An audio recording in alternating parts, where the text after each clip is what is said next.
اور اس کی پوجا کر کے اپنی جانوں پر ظلم کیا، تم نے اپنی جانوں پر ظلم کر دیا ہے، تو اپنے پیدا کرنے والے کی طرف رجوع لاؤ، چھوڑو بچڑے کی پوجا اور اللہ کی طرف، اللہ رب العزت کی طرف پلٹو، اللہ تعالیٰ کی طرف رجوع لاؤ۔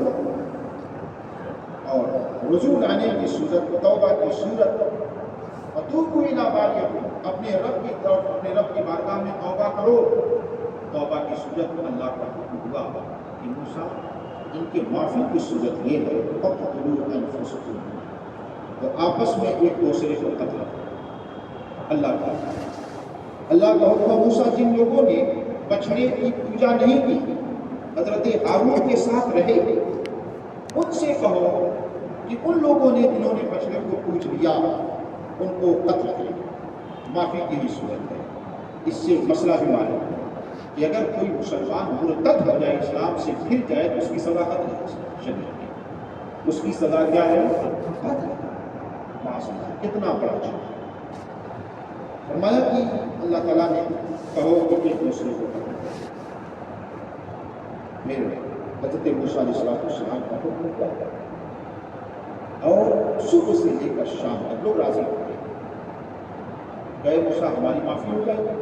آپ نے فرمایا ہاں اللہ کا حکم ہے تمہاری معافی ہو جائے گی، تمہیں وہ لوگ قتل کریں گے جنہوں نے پوجا نہیں کیا ہے۔ اس طرح قتل کرنا شروع، شام ہوتے ہوتے 70,000 لوگ قتل ہوئے۔ حضرت موسیٰ علیہ السلام اور حضرت ہارون علیہ السلام بارگاہ خداوندی میں گریہ ازار روئے، اے رب 70,000 قتل ہو چکے ہیں، میرے مولا کو معاف فرما، ابھی نہیں معاف فرما۔ اللہ کا حکم ہوا کہ اب قتل سنے لوگ، اب جو لوگ قتل ہو گئے انہیں میں شہادت کا درجہ دیا۔ سبحان اللہ۔ جو لوگ قتل ہو گئے میں نے انہیں معاف کر ہی دیا، مزید یہ کہ میں نے انہیں درجہ شہادت پر فائز کرنا دیا۔ اللہ یہ رب کا کرم ہے۔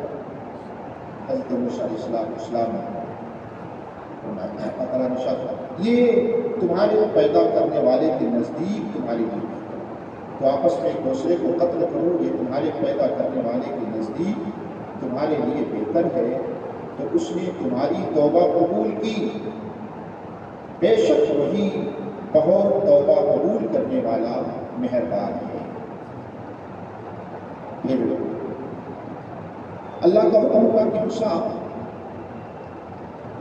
میں نے معاف کیا اور اب قتل جو ہو رہے سب قتل کر دیا جائے، میں نے معاف کیا، جو قتل ہو چکے میں نے ان کو درجہ شہادت عطا فرما دی۔ جو بچے ہوئے ہیں جنہوں نے بچڑے کو پوجا کیا ہے، جو بچے ہوئے ان میں سے 40 لوگوں کو چھانٹ کر اور کوہ طور پر لایا، آ کے میری بارگاہ میں گریہ ازاری کی، روئے گڑگڑائیں، اپنے قوم کی طرف سے معافی مانگے، میں انہیں معاف کروں گا۔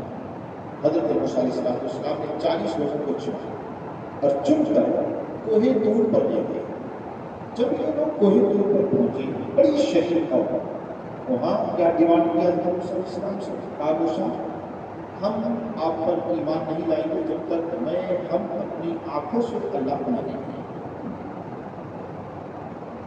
ہم اپنی آنکھوں سے اللہ کو نہ دیکھ لیں، آپ پر ایمان نہیں لائیں گے۔ اتنا کہنا ہوا، رب کا قسم نازل ہوا، ایک آواز آئی زوردار، جس آواز کو سن کر جتنے 40 لوگ گئے تھے سب مر گئے، کوہ طور پر مر گئے۔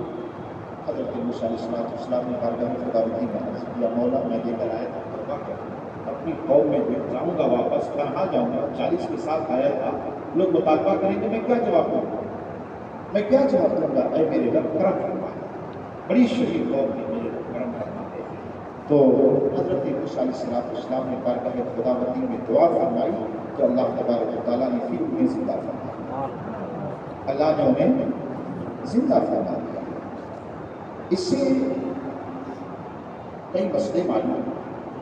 ایک تو انبیاء کرام کی شان میں گستاخی یہ عذاب الہی کا سبب ہوتا ہے۔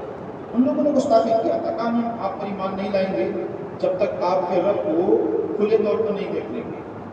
گستاخی کیا، اللہ کا عذاب نازل کر سکتا ہے۔ اس لیے انبیاء کرام کی شان میں گستاخی سے بچنا چاہیے، ورنہ اللہ کا عذاب بہت سخت ہے اس کی۔ دوسرا مسئلہ یہ معلوم ہوا اللہ تبارک و تعالیٰ اپنے محبوب بندوں کی دعاؤں سے مردوں کو بھی زندہ فرماتے ہیں. سبحان اللہ سبحان اللہ. سب مر گئے تھے. موسیٰ علیہ السلام نے کہا اے رب انہیں زندہ فرما دے، میں کیا کروں گا جا کر اپنے قوم میں. تو اللہ تبارک و تعالیٰ نے سب کو زندہ فرما دیا.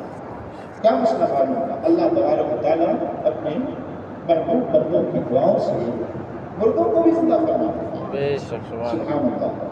اور میرے آقا صلی اللہ علیہ وسلم کے قدم مبارک جہاں پڑ جائیں تو اللہ تعالیٰ کو اسے زندگی بخشش دیتا ہے. رسول اکرم صلی اللہ علیہ وسلم حدیث شریف بخاری وغیرہ میں حدیث موجود ہے کہ جس کھجور کے تنے پر آپ ٹپ لگا کر خطبہ ارشاد فرماتے تھے. مسجد نبوی شریف میں ایک وقت آیا کہ اس کو اور اچھا بنایا گیا اور کھجور کا تنا ہٹا دیا گیا. کھجور کا تنا ہٹا جب صدر کائنات صلی اللہ علیہ وسلم تشریف لائے، صحابہ بیان کرتے ہیں کہ ہم نے خود سنا اپنے کانوں سے وہ کھجور کا تنا پھوٹ پھوٹ کر رونے لگا. یا رسول اللہ، آپ کے قدم مبارک میرے اوپر پڑتے تھے، آج میری قسمت کیسی خراب ہو گئی کہ یا رسول اللہ میں آپ سے بات کر گیا. کھجور کا تنا، کھجور کا درخت جو جڑ ہوتا ہے، میرے آقا کر خطبہ ارشاد فرماتے تھے. سبحان اللہ. دیکھیے کیا شان رسول اکرم صلی اللہ علیہ وسلم کے قدم مبارک جس پہ پڑ جائے اللہ اسے بھی زندگی عطا فرمائے.